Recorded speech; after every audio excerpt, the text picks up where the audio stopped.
तो फाइनली अब हम लोग आ चुके हैं। अब हम लोग सीखने वाले हैं क्या कि प्रतिरोधकों का संयोजन किस प्रकार से किया जाता है और कैसे करेंगे। तो आप वीडियो को अंत तक देखें। मैं वादा करता हूं कि किस तरह से प्रतिरोधकों का संयोजन किया जाता है और कितने प्रकार से किया जाता है, ये सभी चीज़ों को आपको अच्छी से जानकारी मिल जाएगी इस वीडियो के माध्यम से। तो इस वीडियो में हम लोग सीखने वाले हैं कि प्रतिरोधकों को कितने प्रकार से संयोजन किया जा सकता है, जोड़ा जा सकता है। तो आप वीडियो पे अंत तक बने रहें, आप ज़रूर सीखेंगे। और इसके साथ साथ मैं ये भी बताऊंगा कि इसका जो फार्मूला क्या होता है और कैसे साबित होता है। ये थोड़ी वीडियो जो होगी लंबी होगी, लेकिन इसमें बहुत सारी अच्छी बातें की जाएगी, जैसे कि समांतर क्रम या पार्श्व क्रम जो समूहन है उसका फार्मूला कैसे सिद्ध किया जाता है, मैं इसी वीडियो में ही सिखा दूंगा। तो अब सबसे पहले हम लोग सीखने वाले हैं कि प्रतिरोधकों का संयोजन है क्या। तो प्रतिरोधकों का संयोजन होता क्या है। तो जब प्रतिरोधकों को जो जोड़ने की प्रक्रिया होती है, मतलब कि प्रतिरोधकों को जोड़ने की जो प्रक्रिया होती है, उसी को हम प्रतिरोधकों का संयोजन कहते हैं। संयोजन मतलब ही जोड़ना होता है। संयोजन मतलब क्या होता है, जोड़ना होता है। तो प्रतिरोधकों का संयोजन मतलब क्या होगा कि जिस प्रक्रिया द्वारा प्रतिरोधकों को जोड़ा जाता है, उसी प्रक्रिया को हम प्रतिरोधकों का संयोजन कहते हैं। मतलब कि संयोजन जोड़ना कहते हैं। संयोजन मतलब क्या होता है, जोड़ना। तो प्रतिरोधकों को आपस में जोड़ने की प्रक्रिया को प्रतिरोधक का संयोजन कहते हैं। या तो हम इस तरह से भी याद रख सकते हैं कि जिस प्रक्रिया द्वारा हम प्रतिरोधकों को आपस में जोड़ते हैं, उसी प्रक्रिया को हम प्रतिरोधकों का संयोजन कहते हैं। और यह जो प्रतिरोधकों का संयोजन जो है कितने प्रकार के होते हैं, तो मुख्यतः 2 प्रकार के होते हैं। प्रतिरोधकों का जो संयोजन होगा वह कितने प्रकार का होगा, तो 2 प्रकार का होगा। पहला जो है समांतर क्रम या पार्श्व क्रम समूहन होता है, इसको इंग्लिश में पैरेलल कॉम्बिनेशन कहते हैं। समांतर क्रम या तो पार्श्व क्रम भी हम इसको कह सकते हैं। और दूसरा जो समूहन है वह श्रेणी क्रम समूहन है, उसे हम सीरीज कॉम्बिनेशन कहते हैं। तो प्रतिरोधकों को कितने प्रकार से संयोजन किया जाता है, कितने प्रकार से जोड़ा जाता है, तो 2 प्रकार से जोड़ा जाता है। पहला जो है समांतर क्रम और दूसरा श्रेणी क्रम। तो हम बारी बारी से दोनों को सीखेंगे। तो सबसे पहले हमने हेडिंग बनाया श्रेणी क्रम समूहन को, कि आखिर श्रेणी क्रम समूहन है क्या। तो ये लिखा क्या है कि जब एक प्रतिरोधक का दूसरा सिरा, मतलब जो पहला प्रतिरोधक होगा उसका दूसरा सिरा दूसरे प्रतिरोधक के पहले सिरे से जुड़ा होगा। एक प्रतिरोधक है, उसका जो दूसरा सिरा होगा वह दूसरे प्रतिरोधक के पहले सिरे से जुड़ा होगा। हम अभी बताएंगे, ध्यान से पहले इसको पढ़ते हैं। एवं दूसरे प्रतिरोधक के दूसरे सिरे, मतलब जो दूसरा प्रतिरोधक होगा उसका दूसरा सिरा तीसरे प्रतिरोधक के पहले सिरे से जोड़कर जुड़ा हुआ रहता है। अगर हम और एक प्रतिरोधक लेते, चौथा प्रतिरोधक, तो वो तीसरे प्रतिरोधक का दूसरा सिरा चौथे प्रतिरोधक के पहला सिरा से जुड़ा होता है। तो इसी तरह से हम बहुत सारे प्रतिरोधक को लेंगे और इसी तरह से इसी क्रम को हम बनाए रखेंगे। तो इस प्रकार का जो संयोजन होगा उसी को हम श्रेणी क्रम संयोजन कहते हैं। तो लिखा है पहले सिरे से जोड़कर इस क्रम को जारी रखा जाता है। तो इस संयोजन के इस विधि को श्रेणी क्रम संयोजन कहते हैं। जैसे मान लिया जाए 3 प्रतिरोधक लेते हैं, इसको R1 मानते हैं, ये R2 है और ये R3। तो बोला क्या कि पहले प्रतिरोधक का दूसरा सिरा, तो ये पहला प्रतिरोधक है, इसका दूसरा सिरा कौन है, ये पहला प्रतिरोधक है, इसका दूसरा सिरा कौन है, ये है। और ये दूसरा प्रतिरोधक है और इसका पहला सिरा ये है। तो यही बोला है कि एक प्रतिरोधक का दूसरा सिरा दूसरे प्रतिरोधक का पहला सिरे से मतलब कि जुड़ा होगा, ठीक है। और दूसरा प्रतिरोधक के दूसरा सिरा तीसरे प्रतिरोधक के पहला सिरा से जुड़ा होता है।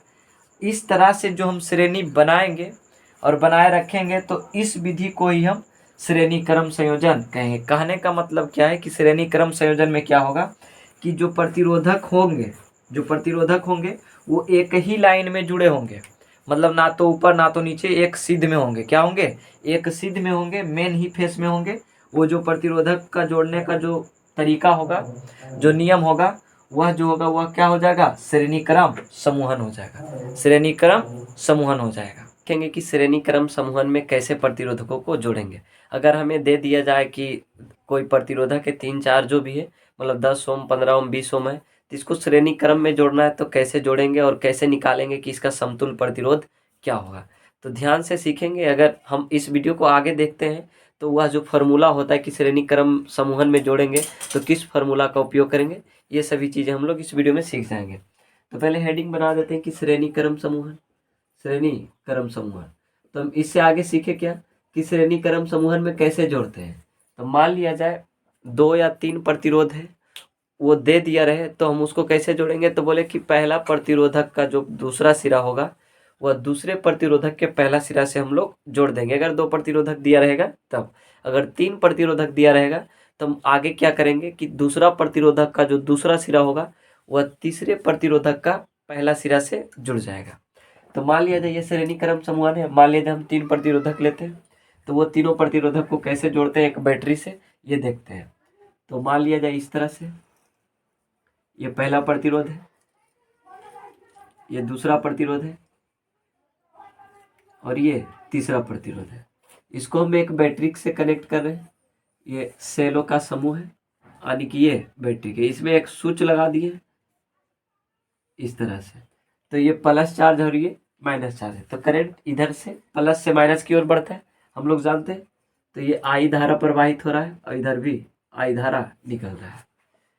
इसको मान लिया जाए ये R1 प्रतिरोधक R1 है, ये R2 है, ये R3, मतलब ये जो प्रतिरोध पहला प्रतिरोध है उसका प्रतिरोध R1 है, ये R2 है और ये R3। पहला प्रतिरोध A से B तक जुड़ा है, दूसरा B से C और तीसरा C से D की ओर।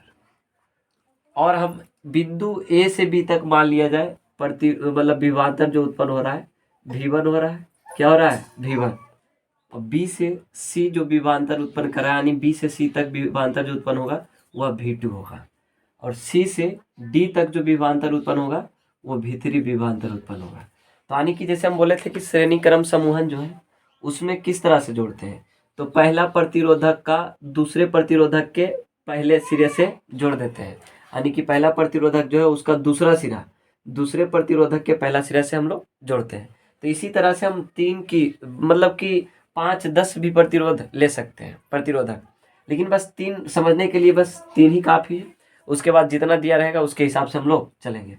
और इसमें मान लिया जाए A से B तक V1, B से C तक V2 विभवांतर उत्पन्न हो रहा है, लेकिन हम डायरेक्टली कहा दे कि A से D तक जो है विभवांतर कितना उत्पन्न हो रहा है? V उत्पन्न हो रहा है। कितना हो रहा है? V उत्पन्न हो रहा है। इसकी तीनों प्रतिरोधकों से कितना विद्युत धारा प्रवाहित हो रहा है? तो I प्रवाहित हो रहा है। तो इसको लिखेंगे इस तरह से, माना कि तीनों प्रतिरोधकों से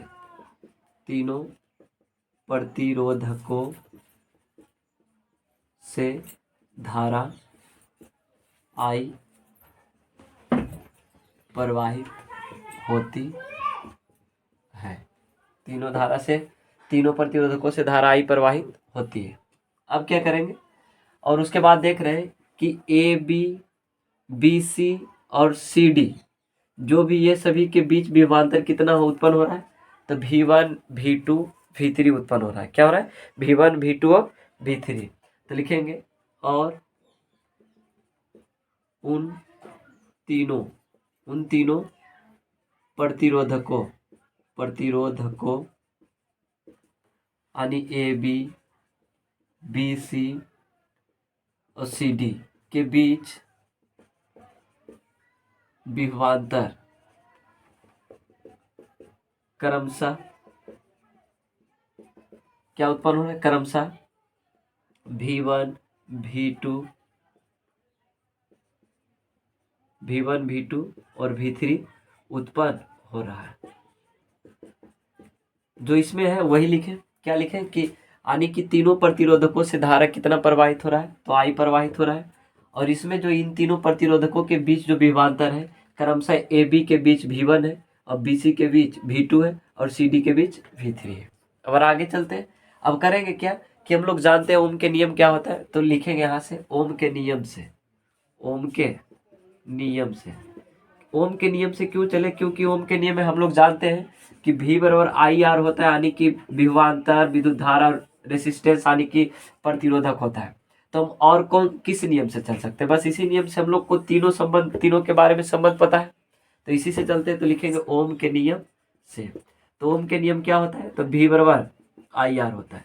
लेकिन यहाँ पर V1 है, V2 है, V3 है, तो इस तरह से चलना होता है। तो इसमें क्या लिखेंगे, तो 3 प्रतिरोधक है, तो तीनों के लिए V1 के लिए IR1, जैसे V1 के लिए I और R1, V2 के लिए क्या हो जाएगा IR2, V3 के लिए क्या हो जाएगा IR3।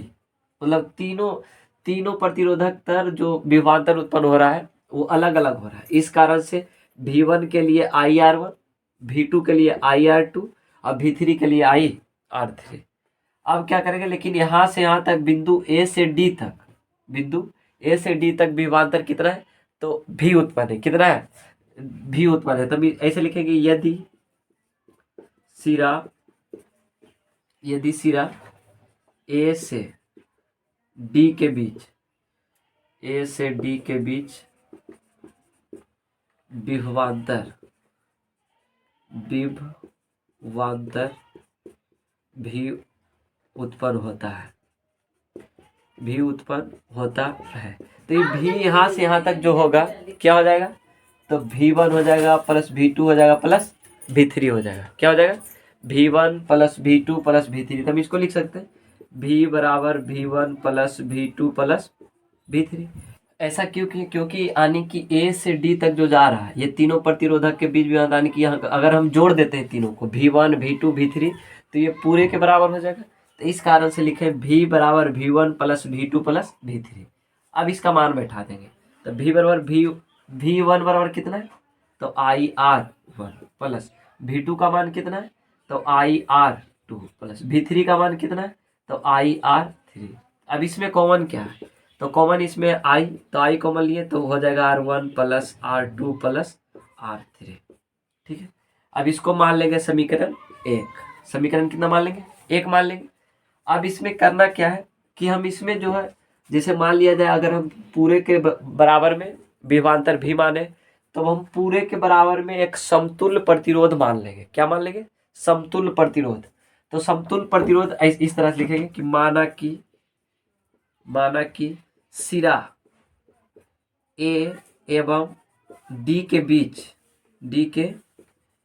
बीच समतुल्य प्रतिरोध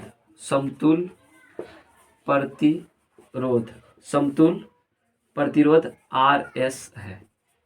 मतलब यहाँ से ऐसे प्रतिरोध कितना है, R1 R2 R3, विभवांतर भी था V1 V2 V3, लेकिन उसका समतुल्य जो है यहाँ से यहाँ तक का जो विभवांतर है V माने, तो इसी तरह से हम यहाँ से यहाँ तक का समतुल्य प्रतिरोध मान लिए कितना, RS। फिर से ओम के नियम का अगर हम प्रयोग करते हैं, ओम का नियम प्रयोग करेंगे तो होता है कि V बराबर IR। तो यहाँ पर IR जो होता है पूरा समतुल्य प्रतिरोध है, तब इसको लिख सकते हैं ऐसे करके V बराबर IRS। इसको समीकरण कितना मान लेंगे, 2 मान लेंगे। अब कुछ नहीं करना है, करना क्या है, अब इधर हम लिख देते हैं, इधर अगर नहीं नीचे दिख रहा है तो एक लाइन लिखते हैं, समीकरण 1 एवं समीकरण 2 को तुलना करते हैं। तुलना इसलिए करते हैं क्योंकि LHS दोनों का बराबर है, तो RHS भी बराबर होगा। तो क्या लिखेंगे, समीकरण 1 एवं 2 को क्या करना है, तुलना करना है। तुलना क्यों करते हैं, क्योंकि अगर एक साइड बराबर है तो दूसरा साइड भी बराबर होगा। तो यहाँ पर हो गया क्या, V बराबर I into R1 plus R2 और प्लस R3। तो V का मान हम यहाँ से रख लें, तो रख लेंगे IRS, तो हो गया I into R1 plus R2 और प्लस R3।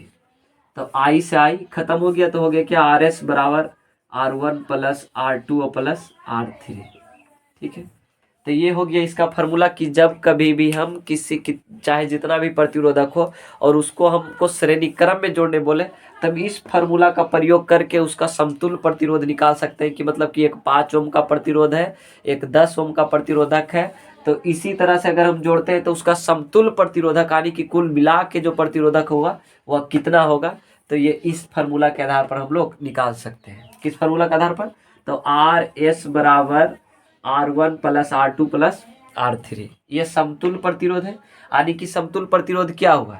तो समतुल्य प्रतिरोध यानी कि हो गया श्रेणी क्रम समूहन में, कि मतलब कि जितने भी प्रतिरोधक दिए होते हैं उनके योगों के बराबर होता है समतुल्य प्रतिरोध। तो इस तरह से अगर बात किया जाए, क्वेश्चन इस तरह से भी पूछ सकता है कि क्या श्रेणी क्रम में जोड़ा गया जो प्रतिरोधकों होते हैं उनका जो समतुल्य प्रतिरोध प्रत्येक समतुल्य के बराबर होता है? तो नहीं, प्रत्येक समतुल्य के योग के बराबर होता है। ठीक है। और उसके बाद मतलब कि जो हमेशा जो होता है समतुल्य प्रतिरोधक से जो प्रतिरोधक है, मतलब कि जिनको जोड़ा जा रहा है वो मतलब कि अकेले अकेले की बात किया जाए तो छोटा होगा, हमेशा क्या होगा? छोटा होगा। क्यों छोटा होगा? क्योंकि तीनों को जोड़ कर ही अकेले है, तो अकेले अकेले अगर हम लाएंगे तो ये बड़ा हो जाएगा, बड़ा हो जाएगा कि नहीं, और ये छोटा हो जाएगा। तो ये था श्रेणी क्रम समूहन में कैसे जोड़ा जाता है, उस फॉर्मूला को इस तरह से सिद्ध किया जाता है। इससे अगले वीडियो में हम लोग साबित करेंगे कि समांतर क्रम में जो भी है, पार्श्व क्रम में जो फॉर्मूला साबित होता है उसको कैसे साबित किया जाता है। तो मैं आशा करता हूँ कि श्रेणी क्रम समूहन में कैसे साबित किए फॉर्मूला को, ये अच्छी तरीके से समझ में आ गया होगा। तो अगले पार्ट के वीडियो के लिए इंतजार करें, तब तक के लिए टेक केयर, धन्यवाद, जय हिंद।